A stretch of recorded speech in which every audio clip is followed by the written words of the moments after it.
Pronto, vamos dar continuidade. Então, uma industrialização desigual. A expansão da indústria, da atividade industrial, não ocorre de maneira homogênea pelo território brasileiro. Devido à disponibilidade de mão de obra qualificada, ou seja, a existência de profissionais que possuem elevado nível de instrução para desenvolverem suas habilidades específicas com relação a determinada atividade industrial, como as indústrias de tecnologia. Também outro fator, né, que também é preciso levar em consideração é a presença da matéria-prima nas proximidades das fábricas, como ferro, carvão, para as indústrias siderúrgicas. Então, essa questão da disponibilidade de mão de obra, a presença de matéria-prima, né, a infraestrutura adequada para se instalar uma indústria e também, que é o mais importante, a existência do mercado consumidor, né? Como assim esse mercado consumidor? É aquilo que vai, que o dono dessa indústria ele precisa saber se aquilo que ele vai produzir vai circular, né? E se através disso ele vai lucrar a partir daquilo que é produzido.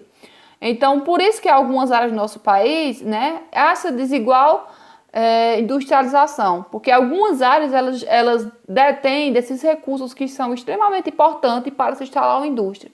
Então, aquelas áreas que apresentam os fatores locacionais acessíveis para que o dono daquela indústria ele tenha, né, os recursos necessários para se instalar uma indústria, e a partir disso, dessa atividade industrial, se tem um mercado consumidor para que haja, né, o comércio e circulação desses produtos, então é o que vai resultar, né, para se instalar uma indústria ou não em cada espaço. Então, por isso que algumas áreas, né, elas detêm maior industrialização e outras não, justamente por algumas terem esses principais aspectos que eu acabei de falar, né? A disponibilidade de mão de obra qualificada, a matéria-prima, a infraestrutura adequada para se instalar essa indústria e o mais importante, o mercado consumidor. Então, vamos entender agora o que é a urbanização, né? A urbanização ele é um processo que envolve o crescimento da população e da extensão territorial das cidades. Então, esse processo de urbanização, no período industrial, teve duas grandes causas, que são os fatores atrativos da industrialização e também os fatores repulsivos. Expulsão da população do campo para os centros urbanos, em virtude, né, da modernização no meio rural. Então, o êxodo rural, né, que eu acabei de falar anteriormente, que é a migração da população do campo para a cidade. Então, a urbanização que se intensificou no século XVIII tornou o campo dependente da cidade, né? Então, as pessoas elas dependiam dessas atividades para poder sobreviver e também terem um meio de como extrair recursos para a sua sobrevivência, né? Então, nos países desenvolvidos, ocorre de forma lenta e gradativa. Já nos países subdesenvolvidos, no caso o Brasil, ela ocorre de forma acelerada, onde grandes problemas estruturais eles surgem na cidade devido a esse grande contingente de pessoas em tão pouco tempo, tá? Então, agora vamos falar um pouco sobre as principais características da urbanização brasileira. A atividade industrial, de certa forma, ela impulsionou o processo de urbanização, à medida que estimulou também a mecanização no campo. Essa mecanização, e entre outros fatores, ela provocou a vida de um grande número de pessoas que viviam, né, nas áreas rurais para as áreas urbanas, à procura de empregos na atividade industrial, de acesso mais facilitado, né, ao comércio e também ao serviço, além do lazer e à saúde. Então, esse processo ele promoveu a reorganização do espaço geográfico brasileiro, percebida principalmente pela expansão de áreas urbanas já existentes e pelo surgimento de novas cidades, assim como da população predominantemente urbana.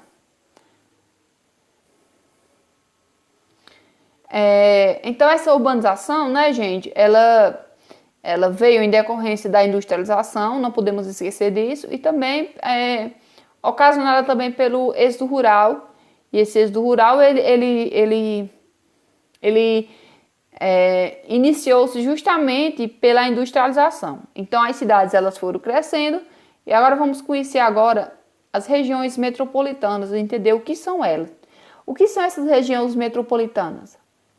Elas são zonas com forte urbanização, as quais ela abrigam um conjunto de diversas cidades que foram se unindo com o passar do tempo e aproximando seus limites geográficos, num processo denominado de conurbação. Então, essa conurbação, né, ela vai ser, então, a junção de duas ou mais cidades. Então, as cidades, quando elas vão, o seu processo de urbanização, ele vai crescendo. Então, as cidades circunvizinhas, né, que são municípios limítrofes, elas acabam se encontrando pelo processo de urbanização, né, e de crescimento dessas cidades. Então, quando as cidades elas se encontram, seus limites, né, e a gente só consegue decifrar uma da outra através das placas, mas se a gente não prestar atenção, porque o limite entre as cidades elas se encontram justamente pelo processo de urbanização. Então, esse processo é chamado de conurbação. Como eu falei na aula anterior, né, um exemplo que a gente tem bem próximo da gente é o Triângulo Crajubá, que é o quê? O Crato, Juazeiro e Barbalho.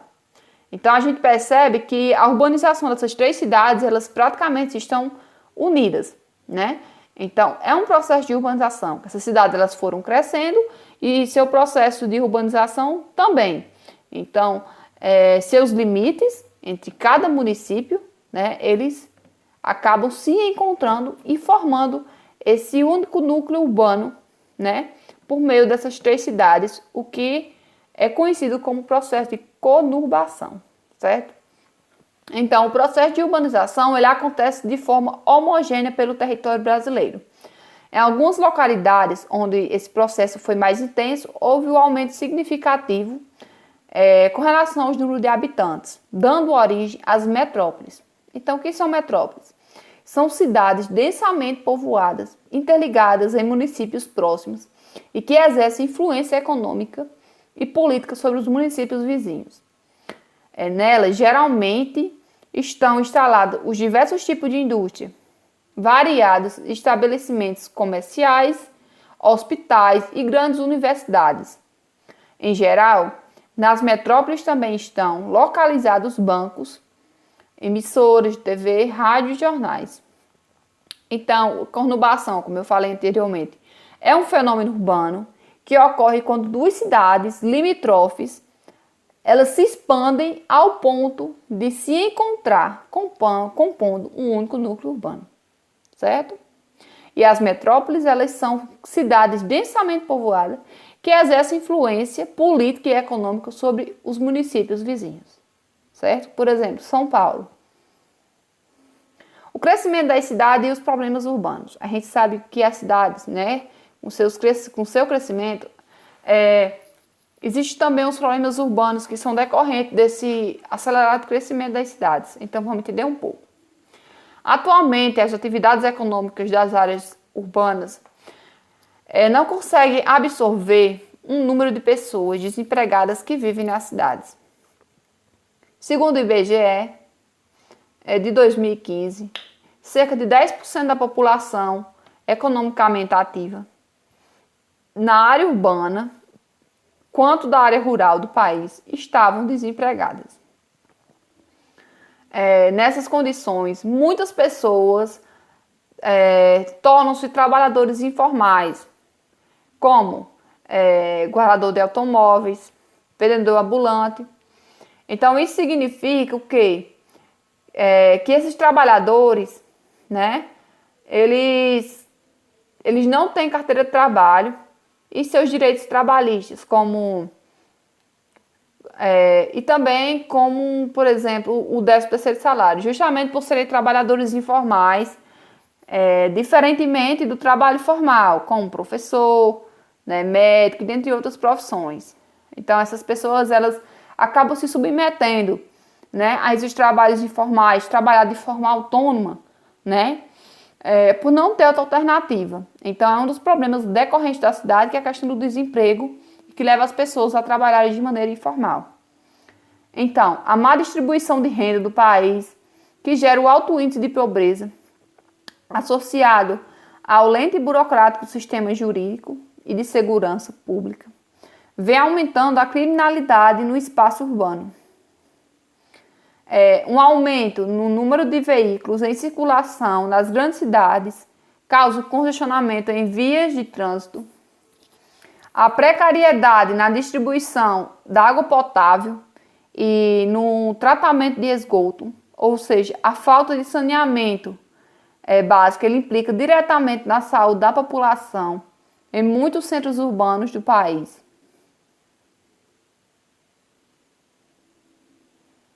As atividades que movem a economia brasileira. A agricultura familiar, a agricultura brasileira, além de fornecer matéria-prima para as indústrias, ela é responsável com a pecuária por cerca de 5% de toda a riqueza que é gerada no país.